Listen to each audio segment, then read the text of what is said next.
কথা দি কথা ৰাখিলে মুখ্যমন্ত্ৰী ডক্টৰ হিমন্ত বিশ্ব শৰ্মাই।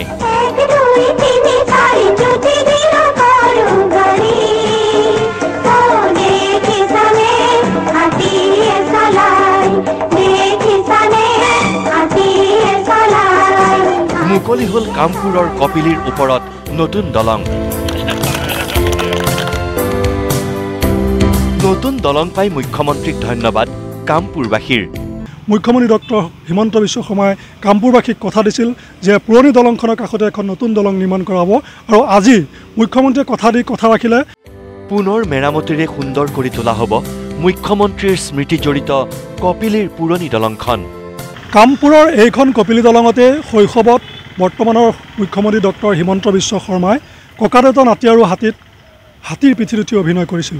মুখ্যমন্ত্ৰী ডক্টৰ হিমন্ত বিশ্ব শৰ্মাৰ সৈতে আৱেগ জড়িত হৈ আছে কামপুৰৰ এই কপিলী দলংখন। হয়, মুখ্যমন্ত্ৰী ডক্টৰ হিমন্ত বিশ্ব শৰ্মাৰ আৱেগ জড়িত হৈ আছে কামপুৰৰ কপিলী নৈৰ ওপৰত থকা এইখন দলঙৰ সৈতে। কাৰণ শৈশৱত কামপুৰৰ এইখন কপিলীৰ পুৰণি দলঙৰ ওপৰত হাতীৰ পিঠিত উঠি ককা দেউতা নাতি আৰু হাতী ছবিখনত অভিনয় কৰিছিল ডক্টৰ হিমন্ত বিশ্ব শৰ্মাই।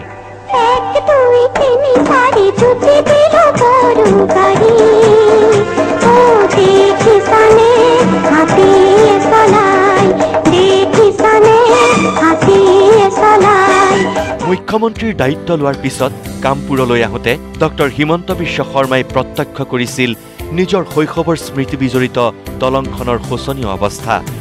দুৰ্বল দলংখনৰ বাবে বিপদত পৰিছিল নগাঁও আৰু পশ্চিম কাৰ্বি আংলঙৰ বৃহৎ অঞ্চলৰ ৰাইজ।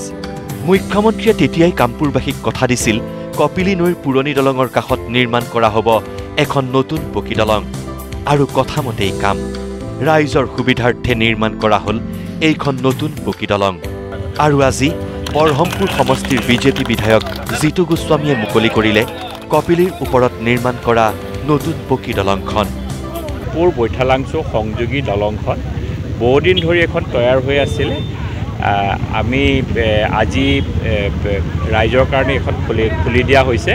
ৰাইজৰ কাৰণে খুলি দিয়া হৈছে। লগতে আমি ইয়াৰ কাষৰ যিখন ব্ৰিজ, এই ব্ৰিজখন আমি নতুনকৈ নিৰ্মাণ কৰিব লাগিব। ইখন ব্ৰিজৰ গোটেই বিউটিফিকেশ্যনটো কৰি আৰু এখন ব্ৰিজ আমাৰ যিখন উৰণীয়া সেতু, যিখন কামপুৰ বৈঠালাংচু সংযোগী এখন ৰেলৱে উৰণীয়া সেতু বনাইছে, সেইখনৰ কাম প্ৰায় সম্পূৰ্ণ পৰ্যায়ত আছে।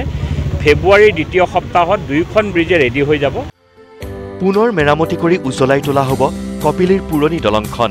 সজীৱ কৰি ৰখা হ'ব মুখ্যমন্ত্ৰীৰ শৈশৱৰ স্মৃতি।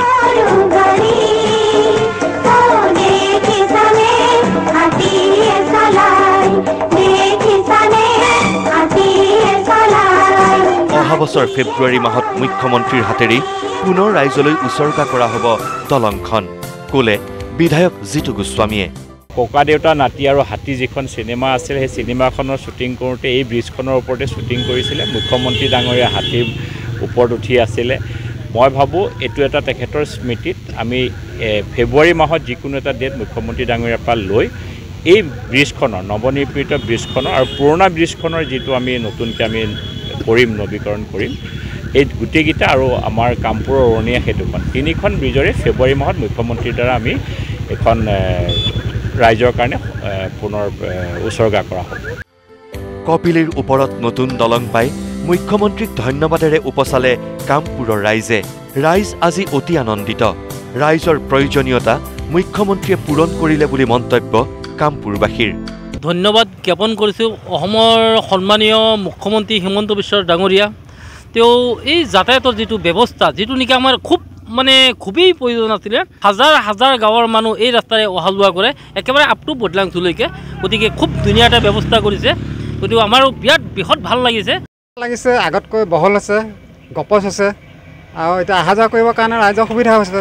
দলংখন যাতে দীৰ্ঘস্থায়ী হয়, আগৰ পুৰণা দলংখনৰ নিচিনা যাতে ধৰক সোনকালে নষ্ট নহয়, এইখনো যাতে তেনেকুৱা ভাল হৈ থাকে, সেইটোৱে বিচাৰিছোঁ আৰু। কেমেৰা পাৰ্চন নৱৰ সৈতে কামপুৰৰ পৰা ৰাজু শইকীয়া, নিউজ লাইভ।